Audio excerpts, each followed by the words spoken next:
राधे राधे। मैं हूं संगीता यादव, अपने यूट्यूब चैनल पे आप लोग का स्वागत करती हूं। दोस्तों, आप लोग के बीच में कहरौआ नाच गीत लाई हूं। कैसा लगे कमेंट बॉक्स में बताना। अच्छा लगे तो लाइक और सब्सक्राइब जरूर करना। धन्यवाद। पूरबू के देशवा से आवेला भवरवा बसौ भवरना, आज हमारी रईनिया बसौ भवरना, आज हमारी रईनिया बसौ भवरना। कैसे के बसौ धनिया तोहारी रईनिया तोहार पियवाना, हे तोहार पियवाना। राह सजवा सबेरवा तोहार पियवाना, राह सजवा सबेरवा तोहार पियवाना।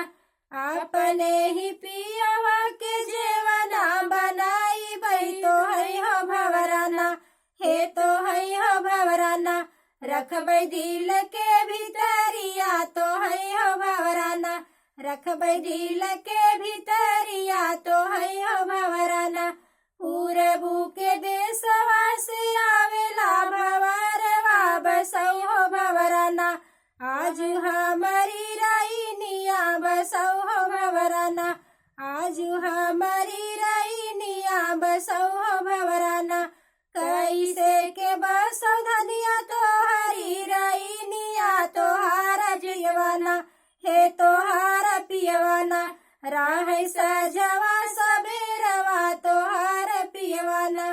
अपने ही पियवा के गेरुआ भराई बई तो है हो भवराना, हे तो है हो भवराना। रखबै दिल के भीतरिया तो है हो भवराना, रखबै दिल के भीतरिया तो है हो भवराना।